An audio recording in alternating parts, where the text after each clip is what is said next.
Have you ever wondered what you'd do in a real crisis?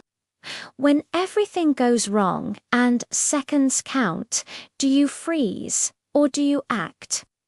Today, we're diving into the incredible story of a woman who faced that very test, thousands of feet in the air, and didn't just act, she took command.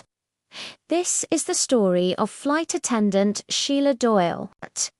The year is 1996. Aloha Airlines Flight 243 is cruising at 24,000 feet on a routine hop from Hilo to Honolulu. Passengers are relaxing, enjoying the short flight over the beautiful Hawaiian Islands. Sheila Doyle, a seasoned flight attendant with years of experience, is serving drinks with her colleagues. Everything is perfectly normal until it isn't. Suddenly, a sound like a loud crack echoes through the cabin. A small fracture in the plane's aging aluminum skin. Something no one could have seen had just given way under the immense pressure difference. It was a catastrophic failure. In an instant, an 18-foot section of the fuselage, the roof and sides of the first-class cabin, peels off the aircraft, like the lid of a tin can. The cabin is instantly exposed to the freezing, thin air of the upper atmosphere. A violent, deafening roar of wind blasts through the plane. Debris flies everywhere.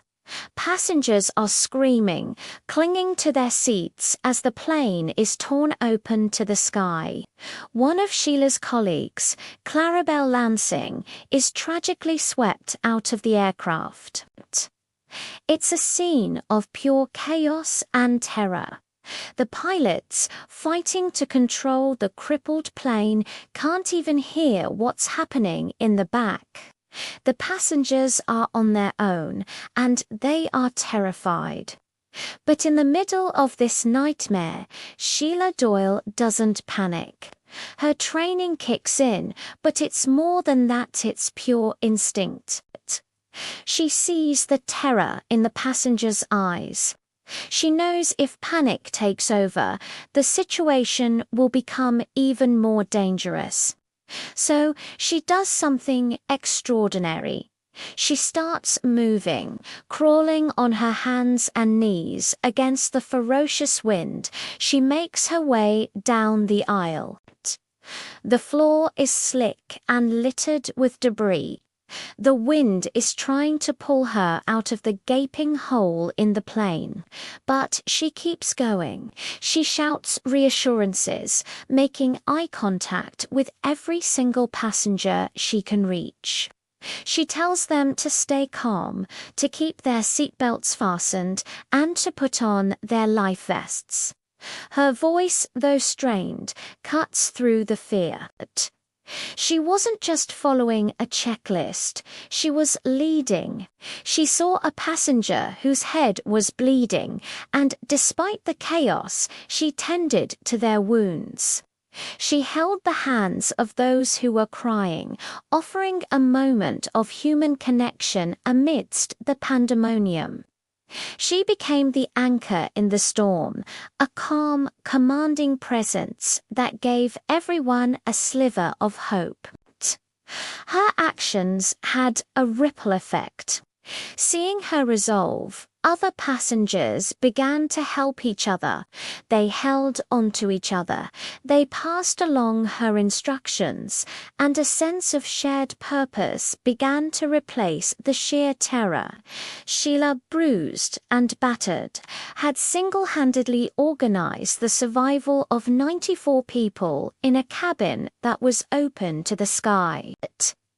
Meanwhile, in the cockpit, the pilots were performing their own miracle, wrestling the plane toward the nearest airport in Maui. They had no idea about the extent of the damage, only that the plane was barely full. They prepared for a crash landing. As the plane descended, Sheila prepared the passengers for impact, instructing them on the brace position. When the plane finally, miraculously, touched down on the runway, it was her voice they heard, guiding them. She coordinated the emergency evacuation, ensuring every single remaining passenger and crew member got off the plane safely. In the aftermath, the investigation revealed the terrifying extent of the structural failure. Experts agreed it was a miracle the plane held together at all. But for the survivors, the real miracle was Sheila Doyle. In a moment of absolute horror, when the world literally fell apart around her, she didn't hesitate. She saw what needed to be done, and she did it. She took command. Her story is a powerful reminder that heroes aren't just born, they are forged in crisis, defined not by the absence of fear, but by their actions in spite of it. Thanks for watching. If you found this story as inspiring as I did, hit that like button and subscribe for more incredible tales of human courage. See you next time.